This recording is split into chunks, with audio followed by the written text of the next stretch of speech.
Hello बच्चों, कैसे हैं आप सब लोग।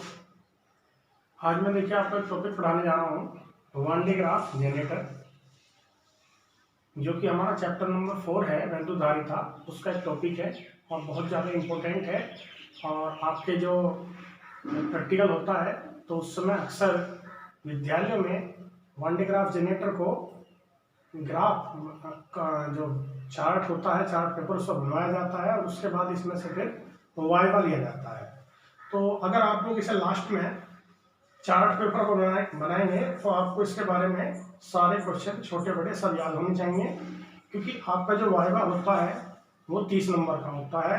प्रैक्टिकल आपका 30 नंबर का होता है, वाइवा उसमें से टोटल 30 नंबर का नहीं होता, क्योंकि फाइल के नंबर भी होते हैं, लेकिन जो मेन नंबर होते हैं वाइवा पे डिपेंड होते हैं। अगर आपका वाइवा अच्छा हो जाता है तो आपको एग्जाम में अच्छे नंबर मिल जाते हैं। चलिए आइए शुरू करते हैं इस टॉपिक को, वन डे ग्राफ जनरेटर। मैंने पहले से बोर्ड पर कुछ लिखा हुआ है, उसका रीजन ये है कि वीडियो थोड़ा सा कम समय की बने और आप जल्दी इस टॉपिक को कवर कर लें, इसलिए मैंने पहले से लिख दिया है।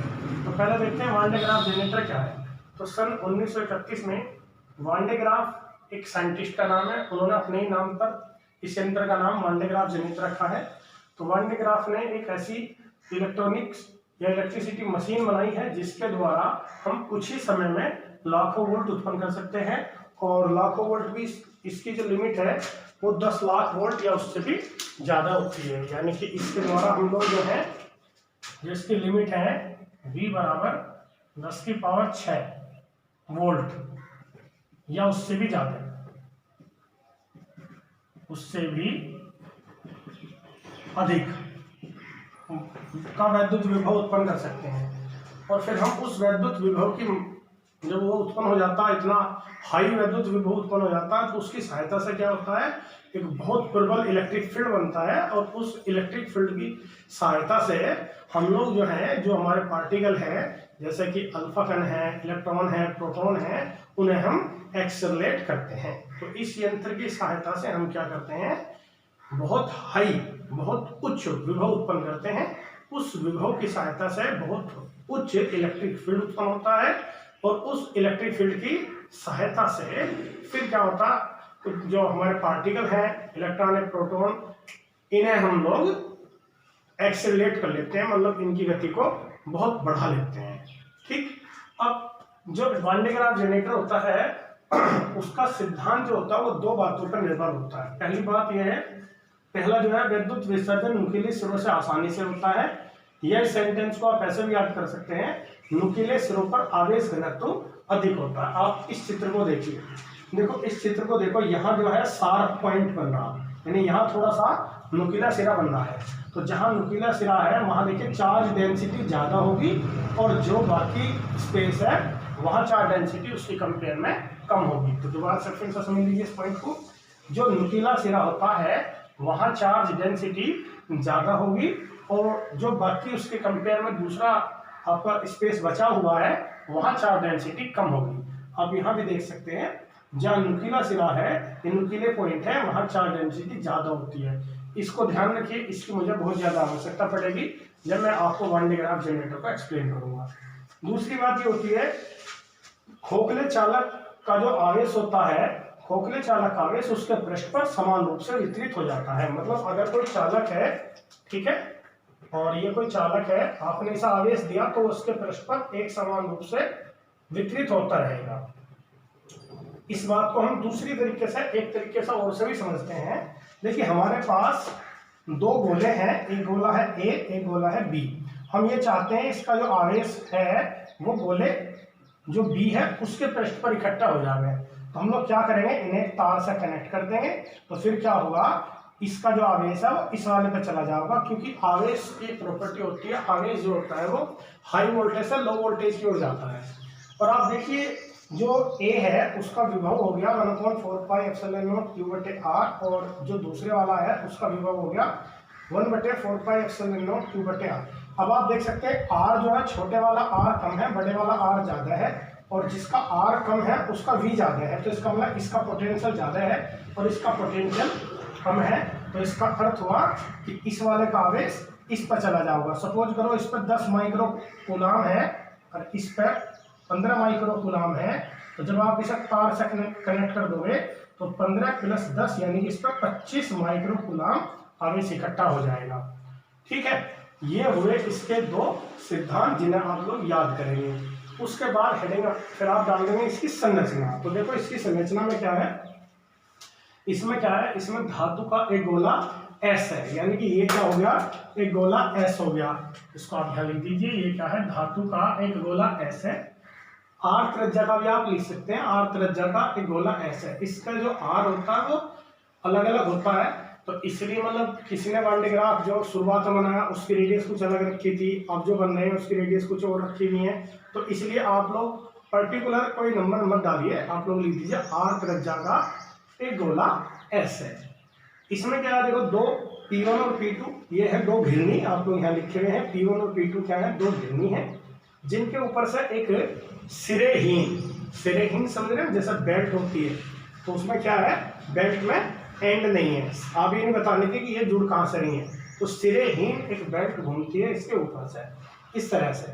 ठीक, ये जो बेल्ट होती है ये रबड़ या सिल्क की बनी होती है, और ये जो गोला S होता है ये दो स्टैंड A और B के ऊपर टिका होता है। ये अचानक स्टैंड है A और B, अचानक स्टैंड है बेटा, ये A और B दो स्टैंड हैं जिनके ऊपर ये गोला S टिका हुआ है। और जो P1 P2 घिरनी है उसका संबंध एक विद्युत मोटर के द्वारा होता है, और जो यहाँ पे इसमें C1 और C2 दो कोम्ब लगे हुए हैं, कंघे लगे हुए हैं, और ये जो है ये भी मेटल के बने हुए हैं, धातु के बने हुए हैं।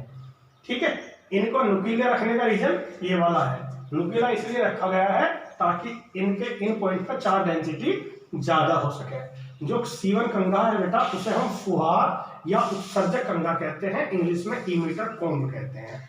इमीटर का मतलब होता है जो किसी चीज को उत्पन्न करता है उसे इमीटर कहते हैं। एमिट करना यानी कि उत्पन्न करना, तो ये ना कुछ उत्पन्न करेगा, इसीलिए इसका नाम एमीटर है। दूसरे वाला जो कंघा है C2 इसका नाम है संग्राहक, और इंग्लिश में कहते हैं कलेक्टर कोम्ब। तो कलेक्टर का मतलब होता है किसी चीज को इकट्ठा करना, अर्थात ये किसी न किसी को इकट्ठा करेगा। और जो वो इस C1 है इसका संबंध एक हाई टेंशन की बैटरी से होता है, और जो C2 है उसका संबंध बोले S मतलब जो गोला S है उससे होता है। तो दोबारा से एक बार फटाफट इसकी संरचना देख लीजिए। चित्र के अनुसार एक गोला धातु का एक गोला है जिसकी त्रिज्या कैपिटल R है। इसके भीतर दो P1 और P2 दो घिरनी है जिनके ऊपर से एक सिरेहीन बेल्ट घूमती है। ठीक है, ये जो बेल्ट है ये रबड़ या सिल्क की बनी हुई होती है।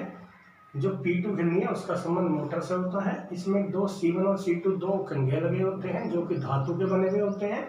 C1 का संबंध हाई टेंशन की बैटरी से होता है और C2 का संबंध S से होता है। तो आप इसकी संरचना में ये बड़े आराम से लिख सकते हैं।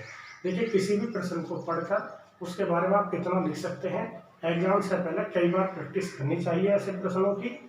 कुछ बच्चे ऐसे होते हैं जो डायरेक्ट ही वहाँ चले जाते हैं ये सोच के कि वहीं लिखेंगे डायरेक्ट, ऐसा नहीं करना आपको। आप एक बार सभी बच्चे एग्जाम से पहले एक बार तो मिनिमम है, देखिए मिनिमम एक बार तो लिखा हो, वरना तो बच्चे तो लिखते हैं 100 बार भी, लेकिन आप कम से कम यार एक बार तो जरूर लिख कर देख लें।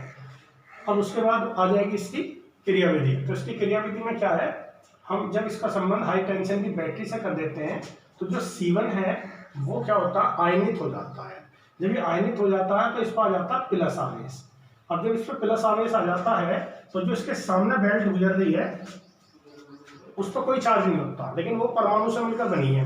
तो जब उससे परमाणु से मिलकर बनी है तो इसकी चार्ज डेंसिटी यहाँ पे क्या हो जाएगी, देखिए बहुत ज्यादा है। यानी कि आप ये समझिए जो C1 की बात मैं कर रहा हूँ, यानी यहाँ पे चार्ज डेंसिटी ज्यादा है क्योंकि आपने पहले से ही नुकीले बना रखे हैं, और नुकीले होने के कारण इसकी चार्ज डेंसिटी बहुत ज्यादा होगी। तो जब ये वाली बेल्ट बेटा यहाँ से गुजरेगी, देखिए ये बेल्ट जब यहाँ से जाएगी तो इस बेल्ट का जो नेगेटिव चार्ज है, इस बेल्ट ये बेल्ट छोटे छोटे कणों से मिलकर बनी है जिन्हें परमाणु कहते हैं। परमाणु का जो नेगेटिव चार्ज है वो इसके पॉजिटिव आवेश को खत्म कर देगा। तो इसका पॉजिटिव आवेश हिस्सा तो चलो खत्म हो गया, लेकिन यहाँ पॉजिटिव आवेश आ जाएगा फिर, और चूंकि ये बेल्ट ऊपर की ओर जा रही है ऐसा, तो ये पॉजिटिव आवेश ऊपर की ओर चलना शुरू हो जाएगा इस तरह से। अब ये पॉजिटिव आवेश ऊपर चला गया ऐसे, जब ये पॉजिटिव आवेश यहाँ पहुंचेगा इस पॉइंट पे, तो यहाँ पे दूसरा जो कोण C2 है वो छोटे छोटे कणों से मिलकर बना है। यानी उसका जो नेगेटिव आवेश है, उनके परमाणु का जो नेगेटिव आवेश है वो इस पॉजिटिव को खत्म कर देगा और ये पॉजिटिव आवेश यहाँ आ जाएगा। ये पॉजिटिव आवेश जब यहाँ आ जाएगा तो ये यहाँ से होते हुए एस पे इकट्ठा होना शुरू हो जाएगा। ठीक, अब देखिए अगर थोड़ा घना रह भी गया तो इसको ना यहाँ पे तार से अंदर से कनेक्ट भी होता है, ये तार से कनेक्ट भी होता है इस तरह से। अगर मान के चलो सारा चार्ज इस पर ना भी आया तो कुछ चार्ज इस गोले पे भी चला गया, तो इस वाले सिद्धांत के अनुसार ये चार्ज बाकी भी इसी गोले पे इकट्ठा हो जाता है। और इसमें उपल्ला पॉइंट है कि एक समान रूप से वितरित हो जाएगा, यानी किसी एक पॉइंट पे इकट्ठा नहीं होगा बल्कि पूरे के पूरे गोले पे एक समान रूप से वितरित होगा। उसके बाद जब ये बैट कैसे घूम कर वापिस आओगी तो ये न्यूट्रल हो चुकी होगी और फिर से दोबारा से घूम कर फिर से वही सिलसिला दोबारा से स्टार्ट होगा। इस पर फिर प्लस चार्ज आ जाएगा, ये ऊपर जाती रहेगी, चार्ज यहाँ से C2 से होते हुए S पे इकट्ठा होता रहेगा और ये काम लगातार चलता रहेगा। और एक स्थिति फिर ऐसी भी आ जाएगी जब यहाँ पर चार्ज जो है बहुत ज़्यादा मात्रा में इकट्ठा हो जाएगा, तो 1/4πε0 Q/R के अनुसार जब Q का मान मैक्सिमम हो जाएगा और इतना हो जाएगा कि S पे उससे ज़्यादा चार्ज आ ही नहीं सकता, तो उस स्थिति में V = 1/4πε0 के अनुसार यहाँ पे जो V उत्पन्न होगा उसकी वैल्यू लाखों वोल्ट में उत्पन्न हो चुकी होगी। अब उस जो वोल्टेज यहाँ पर उत्पन्न हुआ है उसकी सहायता से सीधी सी बात है इलेक्ट्रिक फील्ड भी जनरेट स्ट्रॉन्ग इलेक्ट्रिक फील्ड बन जाएगा और उस इलेक्ट्रिक फील्ड की सहायता से हम जो चार्ज पार्टिकल है इलेक्ट्रॉन प्रोटॉन अल्फा कण न्यूट्रॉन नहीं, इलेक्ट्रॉन प्रोटॉन अल्फा कण इनको हम लोग जो है एक्सीलरेट कर देंगे। ठीक, तो ये आपका वान डे ग्राफ जनरेटर है। आई थिंक आपको समझ में आया होगा। आप इसका एक दो बार मतलब वीडियो को पॉज करके देख ले, एक बार लिख कर देख ले, आपको बहुत आसानी से one day graph generator paper में आप लोग बहुत आसानी से लिख पाएंगे। धन्यवाद।